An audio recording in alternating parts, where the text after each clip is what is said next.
Hello, beautiful souls, and welcome to the Woo Curious podcast.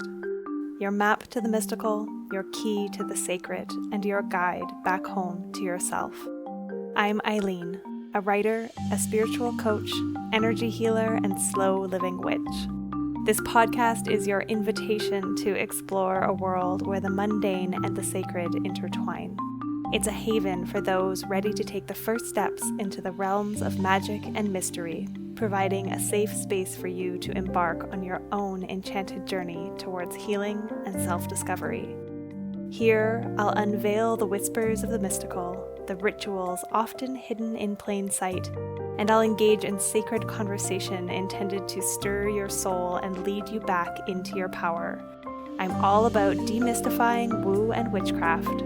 So, whether you're a seasoned seeker or simply woo curious, I'm so delighted you've decided to join me on this journey. Let's make magic.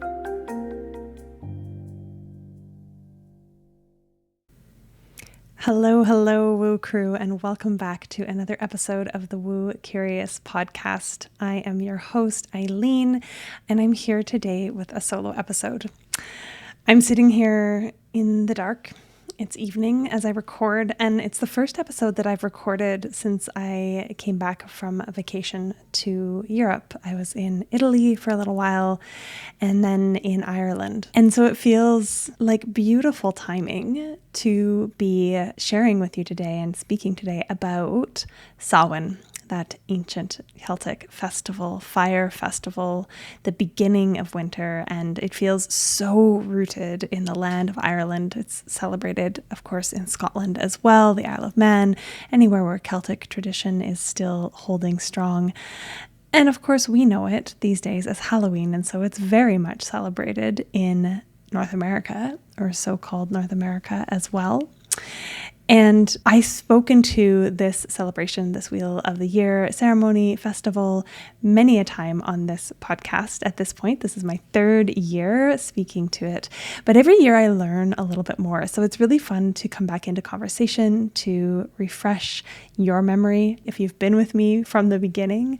Or maybe all of this is going to be new to you. Maybe you are joining me more recently and haven't yet had a Samhain episode. And let's start with the name, the word Samhain. Samhain literally means end of summer. And in case you are new to my world and Celtic spellings, it's not pronounced the way that it's spelled because it is a Gaelic word, and the way that Gaelic is pronounced is not intuitive to English speakers. So if you see the word out there, it's Samhain, and it's pronounced Samhain. And as I mentioned, it means literally end of summer. And so in the Celtic calendar, in the Wheel of the Year, Samhain is the name for the season of winter, thus the end of summer. It is the beginning of the dark half of the year. It is when we have brought in the harvest, the work has been done, the food has been processed and stored, the livestock has been brought in from the fields into the homesteads, and we're hunkering down for winter, or our ancestors would have been. And it's a time of the year that is it is uncertain, right? There's definitely that sense of relief that the work of summer is over, but also this sense of apprehension or worry about what the long dark might bring. You may have heard this time of the year referred to as a really liminal time. I've spoken of it that way myself. Another word or way of describing that is that the veil is thin at this time of year. And something that I've learned that's new that I'm going to speak to a little bit is about this term, this thinning of the veil, and that the ancestors are really close and present. So I have spoken to the idea that this time of year is more liminal than many other time of years. There are a couple really liminal times of year. The Otherworld is always present. It's always accessible. It's always just underneath the surface, as it were.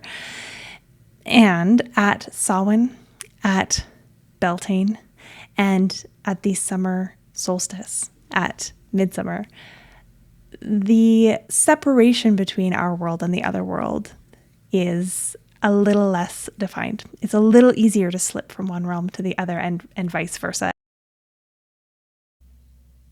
Hey Woo Crew, a brief interruption to invite you into an offer that feels extra potent at this time of year.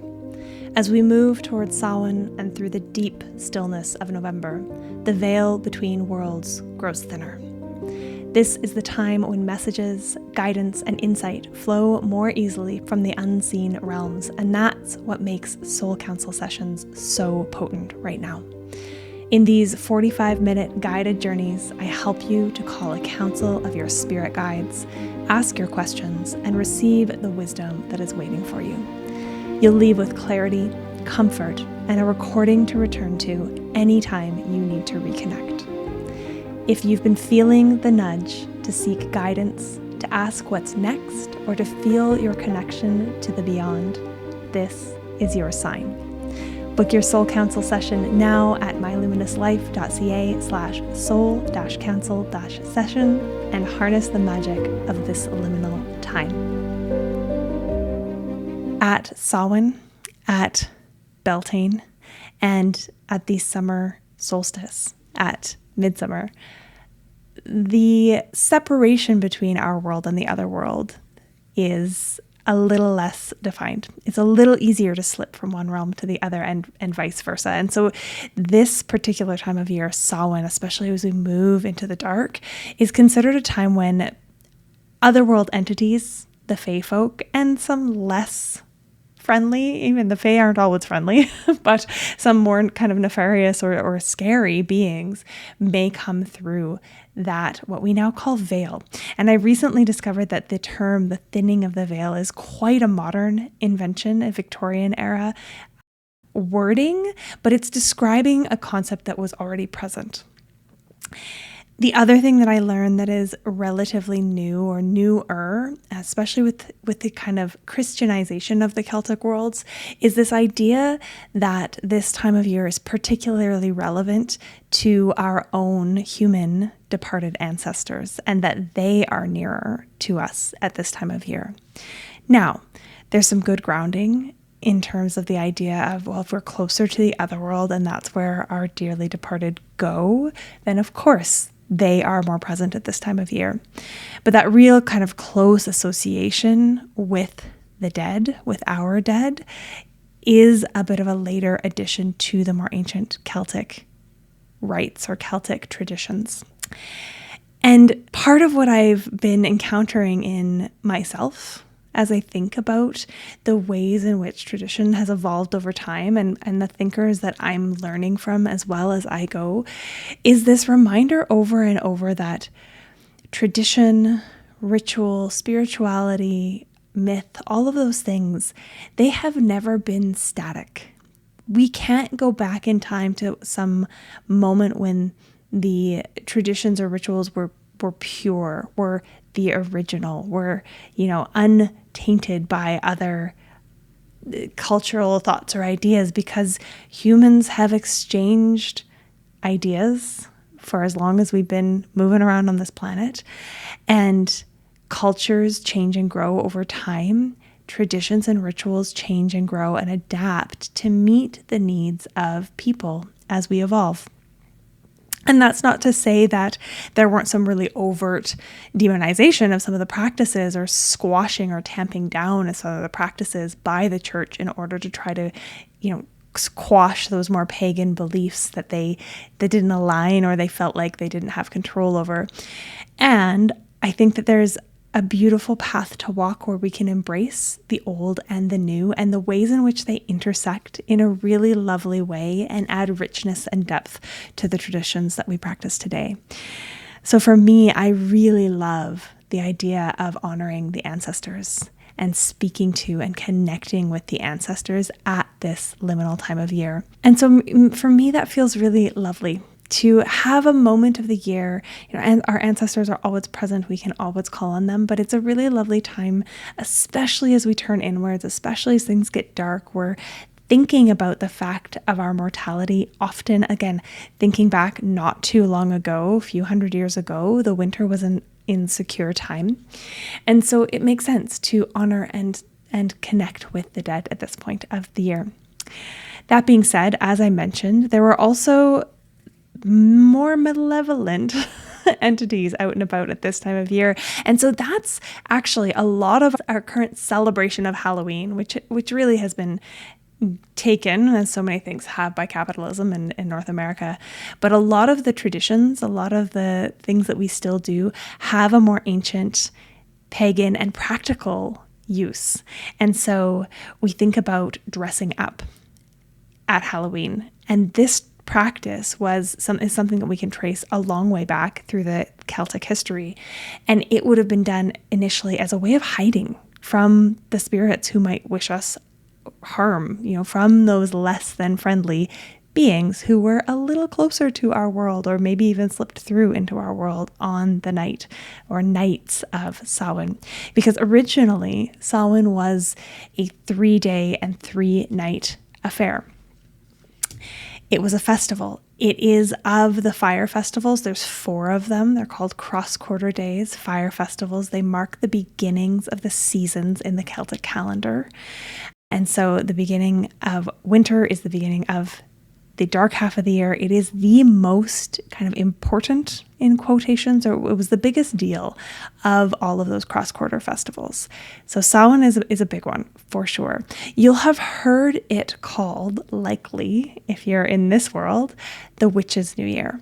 And I love this idea. I love the idea of beginning the year with winter, beginning in the dark and in rest. And again, this idea that it was the original New Year is a modern invention. Now, it's perfect to call it the Witches' New Year, I think, because modern day Wiccans who are practicing the religion of Wicca, they follow the Wheel of the Year as their calendar. It's a Wiccan calendar today. And the idea of the Wheel of the Year as a calendar wasn't something that our ancient ancestors had. There is good evidence that they followed something called the Cailleach calendar, which is a lunar calendar, marking time that way, but they wouldn't have had this idea of a new year the way that we do now, quite likely. If they did, there's a good chance that it was at winter solstice, at the darkest point of the year. Just like the new moon marks a new beginning, it may actually have been winter solstice that marked kind of a new, okay, now we're stepping into the next part. But something about this, as I started to learn that, that Samhain is not an ancient New Year celebration, something about the idea of the way that our ancestors lived cyclically and on the land made me think about how there probably wasn't like a hooray, countdown, and now it's a new year. Because something about that sense, that's a very linear way of marking time. And if time is cyclical, always, then the idea of ticking over into a new year actually doesn't make a lot of sense. At least to me. I'd love to hear your thoughts on this. Please send me a message, and I'd love to chew on this topic with somebody. But I still love to hold it as kind of a beginning of a sort, right? As we enter the dark. I have so many things that I've learned and I want to go into all of them. And I'm conscious that I also don't want to just ramble for 20, 30 minutes and not make a lot of sense. But one of the ways that these festivals are always celebrated, and one of the ways that you can celebrate Samhain, all the fire festivals, is with fire. And I recently learned, or perhaps relearned, there's part of my brain that's like, you knew this. And whether that's of me in a past life or me in this life, having read it and not remembered, who knows?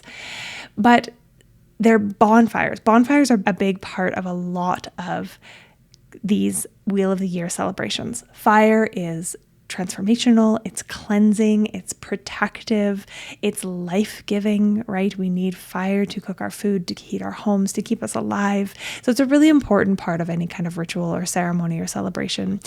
Even today, humans are drawn to fire.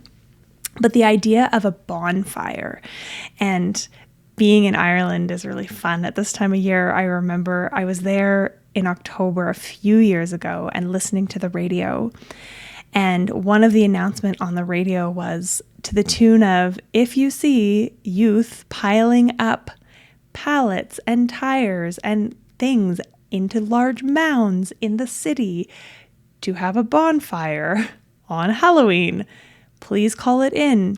And once you've called it in, don't keep calling. If it doesn't get cleared away, it's intentional. We're letting them build it up, and we're going to try to clear it as close to Halloween as possible so that they don't have time to rebuild this pile. So it can get raucous over there. But this idea of a big bonfire dates back to when the animals would all be coming in from the pastures. They would live in the homes, sometimes around the homes, really close, but not all the animals were going to make it through the winter. If a herd got too big, too, we'd need to cull. We didn't have enough food for all the animals to make it through the winter. If there were any sick or weak animals, there would be a big slaughter around this time. And the meat would be processed and eaten, and thereby we get some feasting, some serious, let's eat some meat before winter comes. And we'd also have the byproduct of that slaughter, which is bones, right? And so from a really practical sense, burning that material, the bones, the whole community would create one big fire and burn all of those bones, and we got the bone fire. And not only was that purifying and cleansing and probably to some extent honoring, ritualizing these deaths that had happened, but it also was really practical because rotting flesh and meat, what was left on the bones, that can carry disease, and we don't want disease to break out in the community. So there's all sorts of little practical reasons for some of these traditions, and they've morphed and changed over time. It went from one communal big bonfire to more individual families having a bonfire, and that was thought to just ward off evil spirits, much like the carving of turnips into scary faces and lighting them up as turnip lanterns was meant to ward off evil or malevolent beings. That's what got carried over to North America and turned into what we commonly know as a jack-o'-lantern today. So all of these little things, they started as practical, maybe not practical to you and I from a modern perspective, but that really was this sense of protection, of preparing for the winter, of celebration, and of just being really in tune with and aware of the other world that we coexist with. Samhain's a really beautiful time for divination as well, and this may be paired with that sense of the other world being closer and maybe having access to wisdom we otherwise don't have as ready access to. But lots of divination practices were done at this time, a lot of them revolving around either divination as to whether you are going to survive the winter, or divination about love. And so we get things like bobbing for apples. And that was originally, I think it was from England, that tradition. And whoever got the apple was going to marry. And so there's all sorts of different ways that these fun games now that we have at Halloween and trick-or-treating and stuff have actually come down from these practices that are much more ancient. The other thing that I want to speak to as we move into the dark half of the year is this sense of the Cailleach returning. And so the Cailleach is the old woman of winter. She is in some ways a mother goddess. She's a creator goddess. She is the creatress. Creatrix? Yeah, that's the one. She is ancient. She is deep time itself. She is so old that she remembers the world being formed. In fact, she had a hand in forming it. And there's this sense that the Cailleach returns, Brigid's time is over. Depending on the mythology, Brigid becomes the Cailleach at this time of year. In other kind of ways of viewing it, Brigid goes somewhere, not sure where, and the Cailleach comes back, and she strikes the ground with her staff, and the frost comes.